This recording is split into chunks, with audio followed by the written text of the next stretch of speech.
ओम श्री गुरु बसवलिंगाय नमः। मैं उस देश के नागरिक हूँ मैं जिसके होंठों पे गंगा और हाथों में तिरंगा है। वो देश कवि सत्यम शिवम सुंदरम, कवि वंदे मातरम, कवि पंजाब सिंह गुजरात मराठा द्रविड़ उत्कल बंगा है। मैं उस देश की नागरिक हूँ जो ठोकराए हुए भी शरण स्थली बन जाता है और 7 समंदर पार परदेशियों को भी अपने ब्रदर एंड सिस्टर का कर बुलाता है।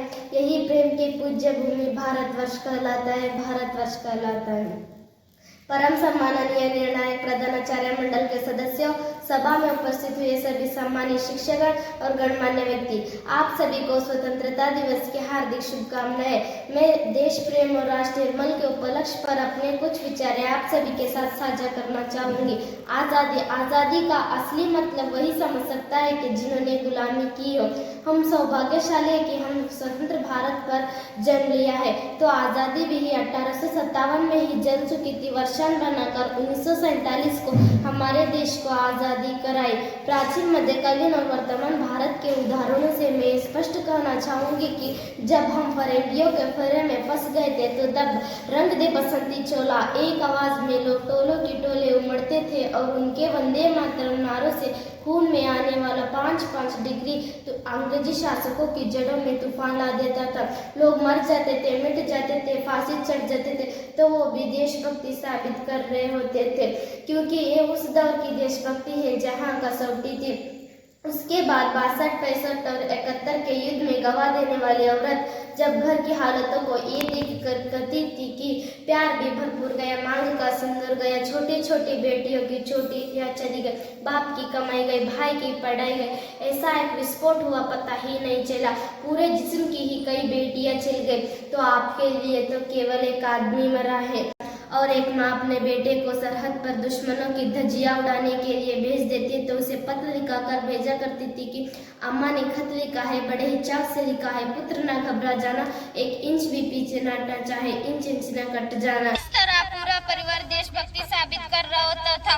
तब देश बलिदान मांगता था, तब देश जाने को कहता था, तब देश मर जाने को, मिट जाने को, फांसी चढ़ जाने को कहता था। किंतु आज देश मर जाने को, मिट जाने को, फांसी चढ़ जाने को नहीं कहता, बल्कि ये मेरे विचारों से यदि कोई व्यक्ति अपनी काम पूरी ईमानदारी, पूरी मेहनत, पूरी लगन से कर रहा है तो वही सबसे बड़ा देशभक्त है, वही सबसे बड़ा राष्ट्र प्रेम होता है। और मैं नहीं मानती कि आप फेसबुक या व्हाट्सएप की डीपी 3 रंगों में रखते तो देशभक्ति नहीं, बल्कि हमारी सच्ची देशभक्ति, ताकि हर देशद्रोही ये समझ सके कि अगर तू परिंदा है तो ये आसमान तेरा है, अगर तू दरिंदा है तो ये रमशान तेरा है। 4 भाइयों के साथ रहना है तो रहे इस जमीन पर, वरना ये कब्र भी तेरी है और ये कब्रिस्तान भी तेरा है। और लेकिन देशद्रोही से ज्यादा देशभक्त की तब बात होती है जहाँ एक बेटा अपने बूढ़े माँ बाप को वृद्धाश्रम के चौखट पर छोड़ आता है।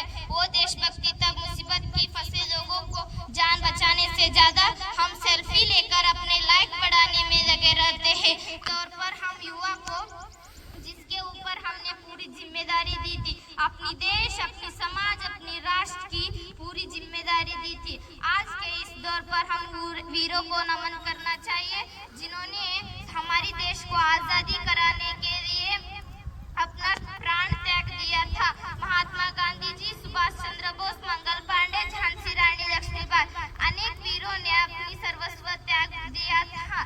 और मैं बता दूं कि हम एक ऐसे समाज में जीते हैं जहां महिला सुरक्षा के मामले में आज भी हम 4थे नंबर पर आते हैं। और हम एक ऐसे समाज में जीते हैं जहां पत्थर की मूर्त लगते हैं 56 भूखे लंगे तड़पते सो जाते हैं लोग, भूखे लंगे तड़पते सो जाते हैं लोग। ये रब मेरा है और ये सरकार मेरा है और ये बड़ा सा नाम मेरा है, बल्कि इस बात की गर्व है कि मैं भारत की हूँ और ये भारत मेरा है।